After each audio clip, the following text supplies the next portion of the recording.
So one of the keys when I'm fishing for smallmouth, and something you can get bit on any lake that has deep smallmouth on it, is these marker buoys.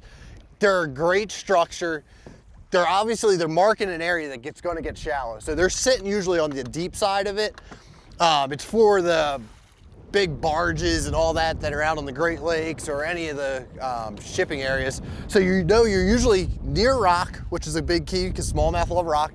And the buoy itself has a giant chain that comes down from it.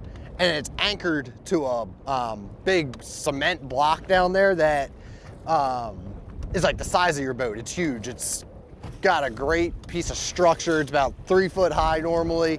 Some are bigger even, but those fish will either be sitting on that block itself or they'll be suspended on the chain. So when I come up to these and approach them, I want to be casting right at the buoy itself. I'm gonna fish that chain. I'll make a couple casts around it. I'm gonna look at it with my Lowrance active target. Sometimes you can see the fish suspended off the sides of it. Sometimes they're so tight to it, you actually won't see them.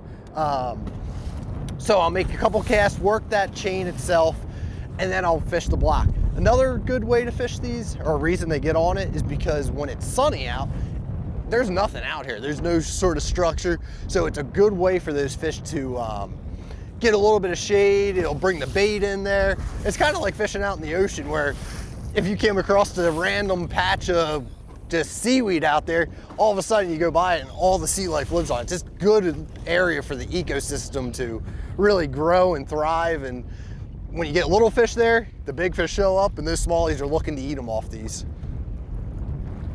All right, so here I see one on my active target out in front of us. It's not on the buoy itself. It's kind of just suspended out here. He's sitting in 30 foot. It actually looks like a big one. So it's 30 foot down. We're sitting in 35 foot.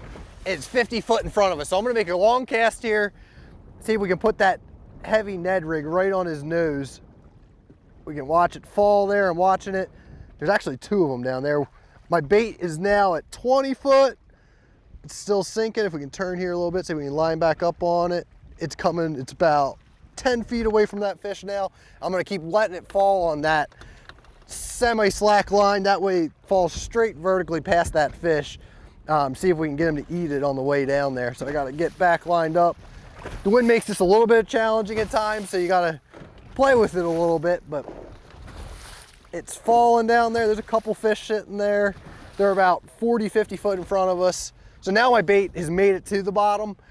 And I'm gonna pick up here slowly, kind of give it a couple little things, little shakes, work that rod tip, see if we can get it up in front of them a little bit. And that fish didn't go down to it exactly like I was hoping. So the fact that he didn't go down to it, I'm gonna give it 2 just quick little hops, see if we can get it up in front of him again, see if we can get him to look at it. Sometimes that'll work, but usually if those fish are gonna go after it, it's on that first cast on the first fall. It's just catches their attention as it's going by them. So I'm gonna reel up. We'll see if we can put this right on their nose again one more time. You can see him there, he's sitting 30 feet, but this is one of those tough ones that he's suspended there. But that Ned rig will glide past them. A lot of times they can get him to eat it. That Ned rig looks just like a little French fried us. It's just super easy to eat. So those bass like to this, they might not be actively feeding, but when it falls past them, it's just, why not get that little quick eat meal? It's nice and easy, nothing threatening about it at all. So it's a good way to get them to bite if they're in that negative mood.